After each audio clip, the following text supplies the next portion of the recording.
In the times leading up to the Civil War, leisure was kept fairly simple. People used their imaginations to create games involving balls, clubs, and more. Long before baseball became the official American pastime, Nur and Spell was quite common among Americans. The object of this game is to hit the ball as far as possible toward a measured target. Cloth ball was another popular game.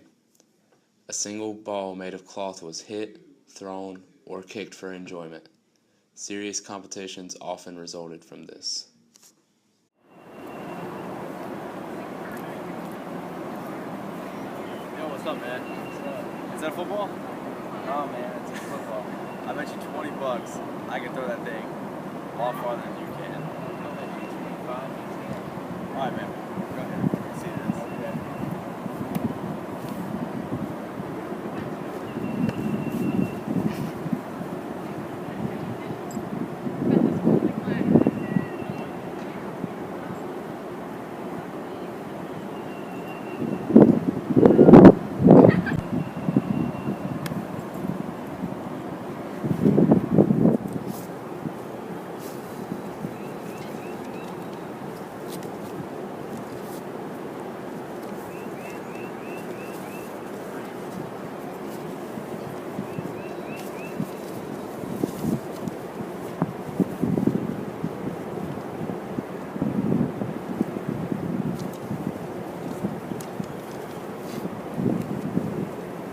Alright, we're gonna flip the top card on 3. 1, 2, 3, flip.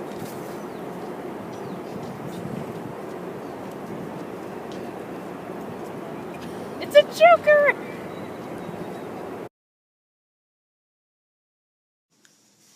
To fill the long hours between marches and battles, soldiers on both sides of the conflict found ways to amuse themselves. Reading was a popular way to pass the time. Soldiers read letters, newspapers, novels, the Bible, and any other printed material they could find. In fact, when stationed not far from enemy lines, they would occasionally trade newspapers with their opponents. Gambling prevailed in every conceivable form, from horse races to louse races. Games like cards, chess, checkers, and dominoes could be played for money or simply for fun, were quiet, and easily carried in a knapsack. Card games such as poker, 21, keno, and euchre were played on both sides of the line, but by the last years of battle, decks of cards were hard to come by in the Southern ranks.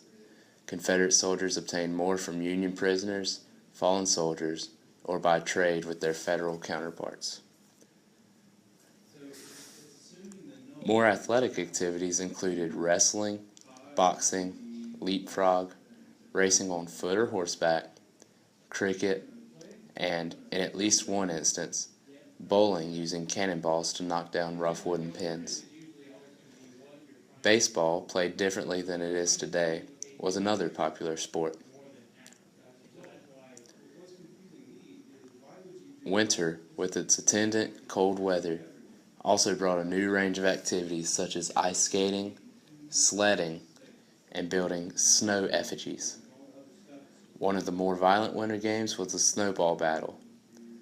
Whole brigades would form up in lines, develop plans of attack, and set out to pummel the other side with hard missiles of snow and ice. Even officers joined in the battles, which often resulted in black eyes, bruises, and an occasional broken limb.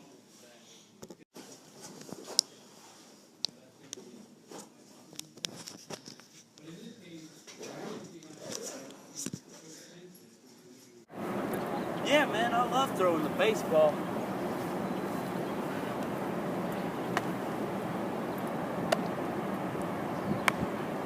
I'll get it.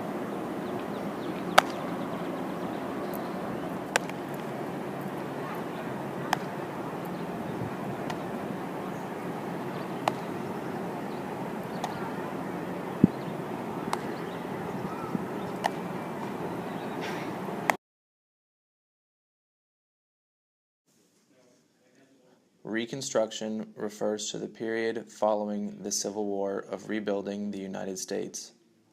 More specifically, it set the terms for allowing the rebellious Southern states back into the Union. Although the military conflict had ended, Reconstruction was in many ways still a war.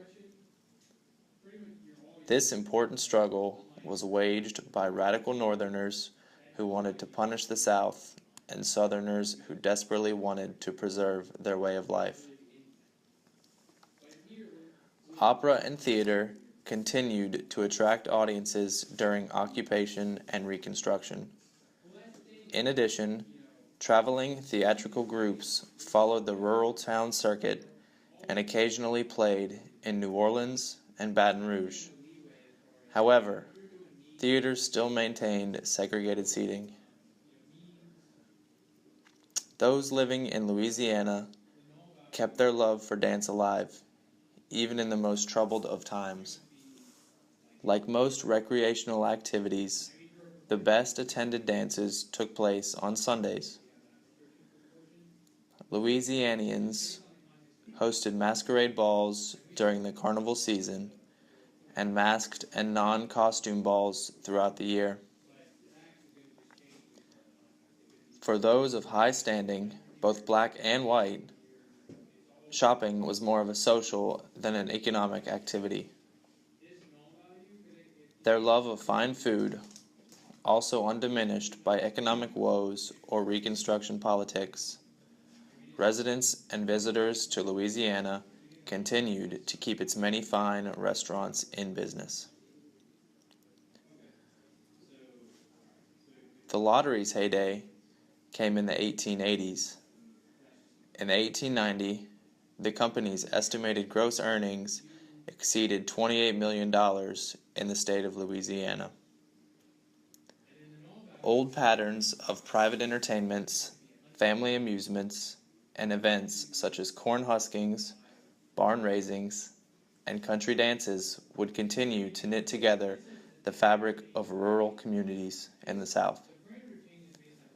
Although antebellum women, including Catherine Beecher and Lydia Sigourney, advocated physical exercise such as rowing, swimming, walking, and calisthenics. Women generally engaged in domestic recreations, however, visiting neighbors and participating in quilting bees.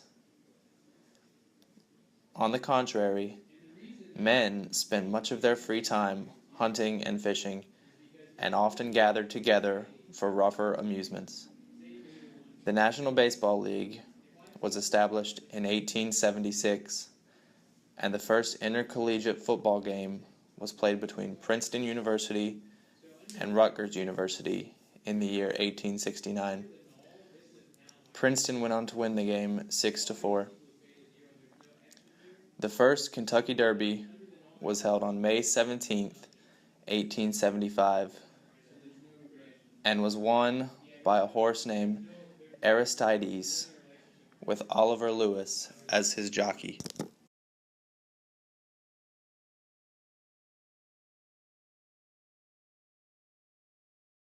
We're here at the first football game ever, Princeton-Rutgers.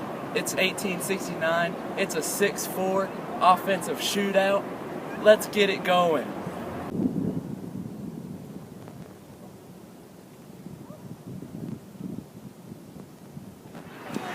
Alright, we're at the corn husking. Yeah. How was everybody's harvest? I know I had a good picture. How about you?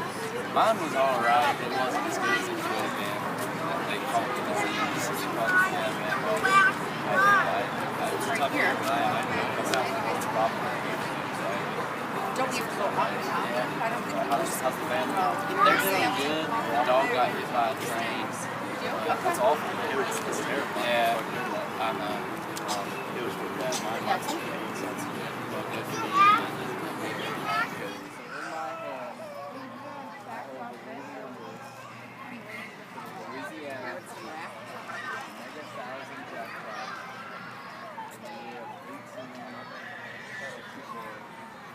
Numbers are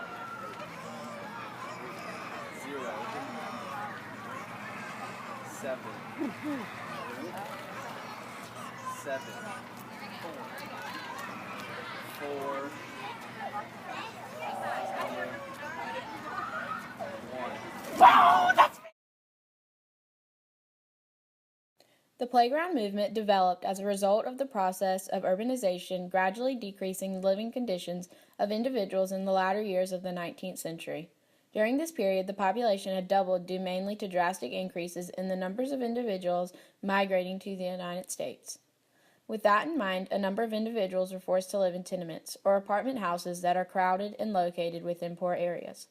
The lack of wealth caused an increase in crimes, gang involvement, gambling, and prostitution, among several other issues. As a result, this allowed for very few safe areas for children to be able to exercise and play. The playground movement began in 1885 in Boston with the Sand Gardens. This idea was established in the area by Dr. Marie, who had been visiting Berlin and wrote the chairman of the executive committee of the Massachusetts Emergency and Hygiene Association concerning children playing on large piles of sand within public parks. By 1887, there were 10 sand gardens with matrons that were paid to supervise. Within the sand gardens, the children were given tools for digging and blocks to play with. In 1889, 21 sand gardens had been constructed in Boston. 20 of them were located in schoolyards. In 1881, the Boston Parks Department constructed the Charles Banks Outdoor Gymnasium for boys and men. Later on, in 1891, Boston Parks Department constructed a similar style gymnasium for girls and women. By 1898, similar playgrounds are beginning to spread across the country.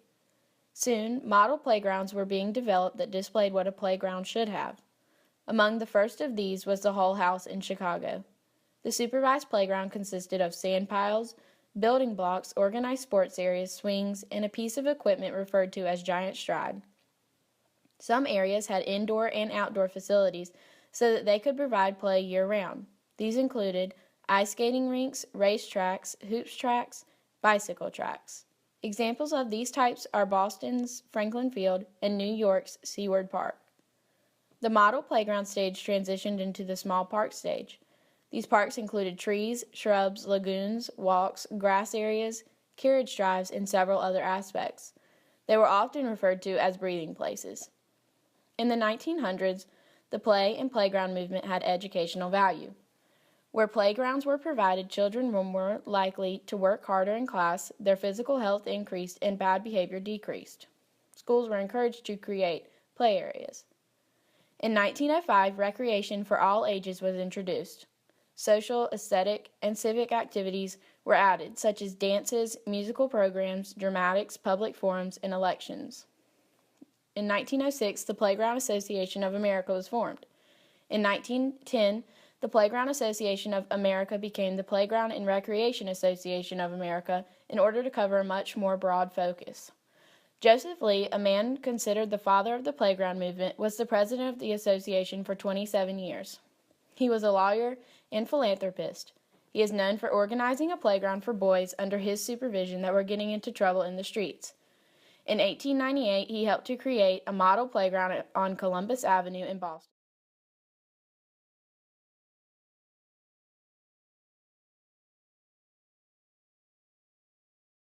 My name is Joseph Lee, and to many, I am known as the father of the playground movement.